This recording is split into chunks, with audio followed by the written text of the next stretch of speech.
Здравейте! Днес пред нас имаме нещо, на пръв поглед измамно просто. Едни бележки, които събират основите на английската граматика. Да, неща, които всеки е учил. Точно. Но нашата цел не е да проведем урок. Напротив, ще направим нещо много по-интересно. Ще разгледаме тези уж елементарни правила, почти като археолози. И ще видим какви по-дълбоки истини за структурата и дори за, така да се каже, характера на английски език крият те. Мисията ни е да открием скритата логика. Точно така. Подходът ни няма да е като към учебник, а по-скоро като към карта на съкровище. Всяко правило, колкото и базово да изглежда, е резултат от векове еволюция, нали? От търсене на ефективност. Да. Ще се фокусираме не върху какво е правилото, а защо е такова. Защо езикът е избрал точно този път, а не друг? Именно в тези защо се крие истинското разбиране. Добре, супер! Нека да разнищим това тогава. Бележките започват с нещо, което всеки е учил в първия си час. Неопределителните членове A и N. Класиката. Да. Правилото е ясно. A пред съгласна, N пред гласна. Дават примери a horse, a kite и съответно an apple, an umbrella. Просто, нали?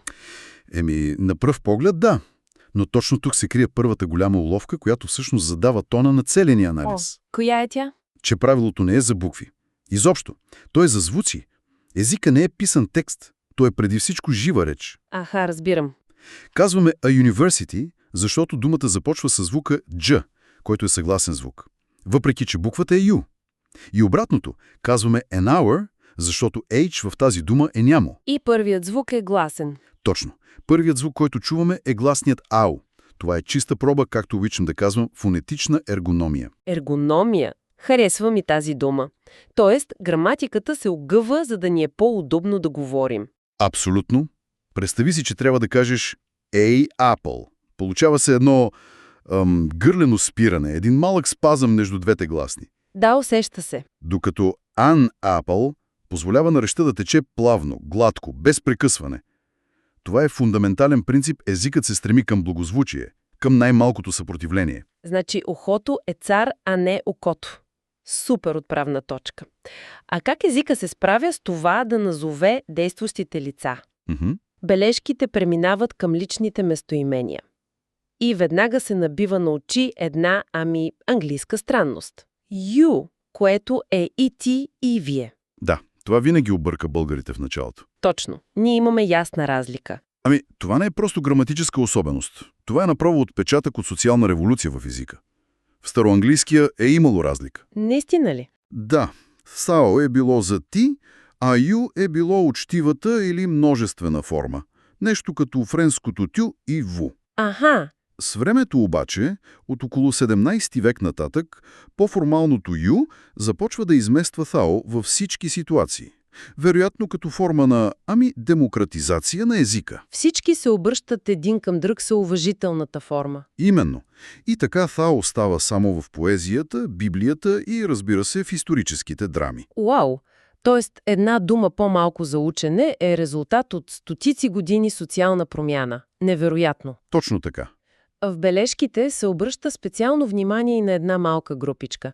He, she, it. Трето лице единствено число. Описани са като винаги по-специални. Това просто педагогически трик ли е или наистина са специални? Има. И то е нещо фундаментално. Тази тройка е, така да се каже, граматическият аутсайдър на английския. Аутсайдър? Да. Почти навсякъде, където има спрежение на глагол или някаква промяна, тя се случва именно при he, she, it. Ще го видим след малко при глагола съм.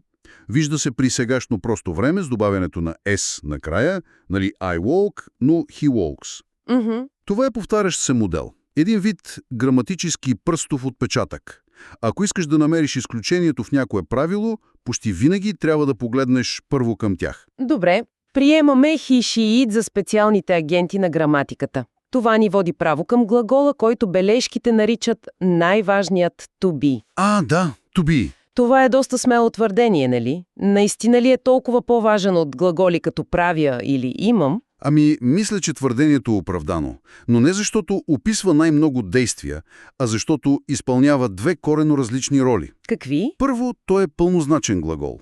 Описва състояние или идентичност. I am a writer, she is happy. Ясно. Но втората му роля е дори по-важна. Той е първият и най-често срещан спомагателен глагол. Той е скелето, върху което се градят сложни времена, като сегашно продължително he is reading, или изстрадателен залог the book was written. Той помага на другите глаголи. И точно в тази му роля на помощник се крие силата му да образува въпроси. Нали така? Бележките подчертават инверсията, размяната на местата. Да. You are става are you. Това изглежда твърде просто, за да е вярно. Просто, но гениално. Тази инверсия е един от най-елегантните принципи в английския. Вместо да имаш различни въпросителни частици, ти просто разменяш местата на подлога и спомагателния глагол. И това важи и за другите. Почти универсално. Веднъж, щом научиш този модел с to be, той се прилага за всички останали спомагателни глаголи. You have seen it става have you seen it? He can swim става can he swim? Разбирам. Веднъж, щом разбереш този, танц на инверсията, си отключил ключа към почти всеки даден въпрос в езика. Интересно е и как съкращенията играят роля. Бележките споменават he is not и двете му съкратени форми. He is not и he isn't. Има ли някаква разлика между двете? Или са напълно взаимозаменяеми? Това е чудесен въпрос. Навлизаме в по-дълбоки води тук. Повечето носители на езика ги използват взаимозаменяемо. Но има финна разлика в акцента. Когато кажеш he is not happy, акцентът често пада върху not. Отричаш състоянието. Когато кажеш he isn't happy, ти потвърждаваш, че той не е щастлив. Акцентът е върху цялостната негативна идея. Isn't може би е една идея по-често срещано в британски английски и звучи малко по-категорично. Това са нюанси, които няма как да се научат от учебник. Точно. Но те правят речта много пожива. Значи, след като определихме какви са нещата с to be, е логично да видим и чии са те. Бележките ни насочват към притежателните прилагателни. My, your, his, her. Да. Тук веднага се вижда ярък контраст с българския. При нас казваме моят стол, моята маса, моето легло. Прилагателното се съгласува с предмета, нали? Точно така. А в английския my book и my car използват една и съща дума. Да, защото в английския притежателното прилагателно зависи от собственика, а не от притежанието. Това е фундаментална разлика в логиката. Значи, ако собственика е мъж, винаги е his. Винаги. His idea, his shoes, his ambition. Ако е жена, her.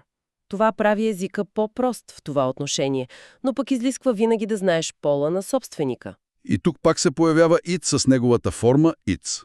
Точно. It's без апостроф, което е запазено за предмети и животни и поддържа тази ясна категоризация. Добре.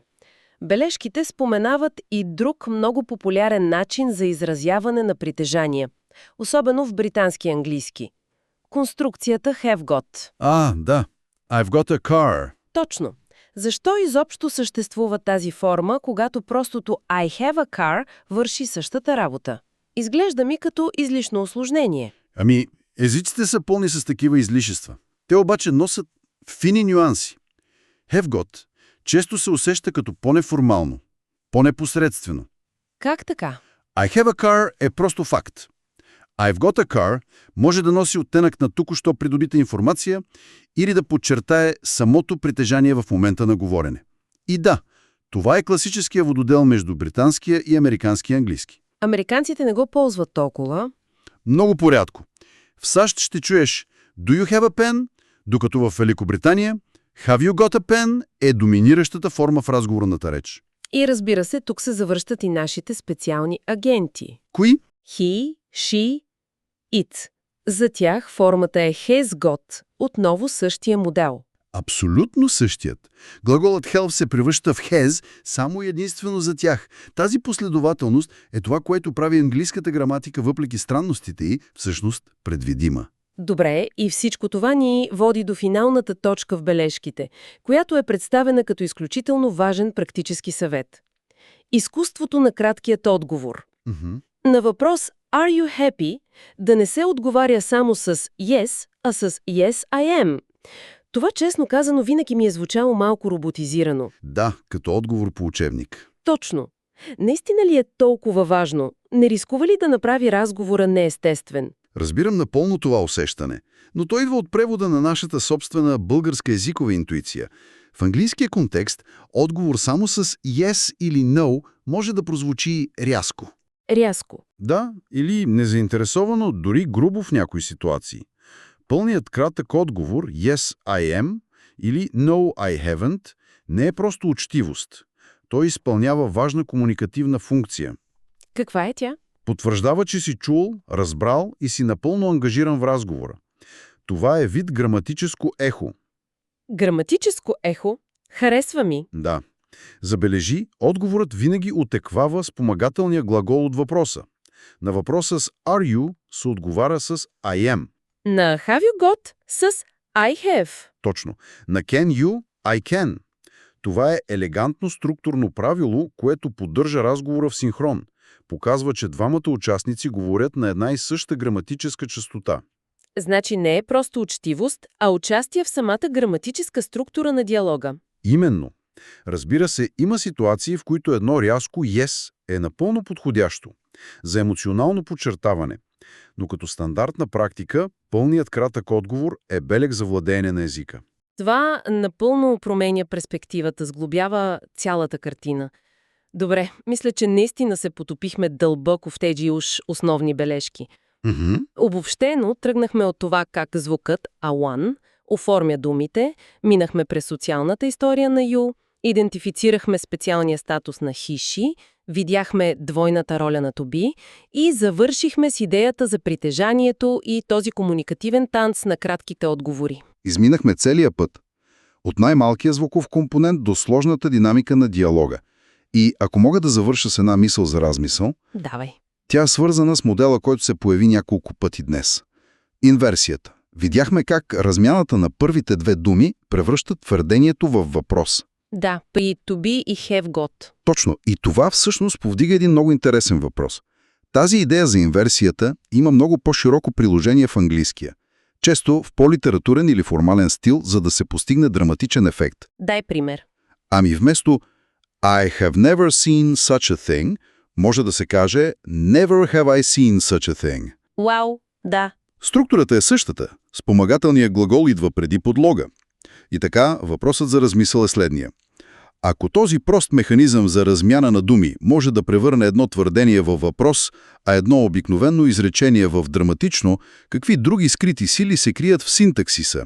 Къде още промяната в словореда променя не просто граматиката, а целият тон и смисъл на казаното.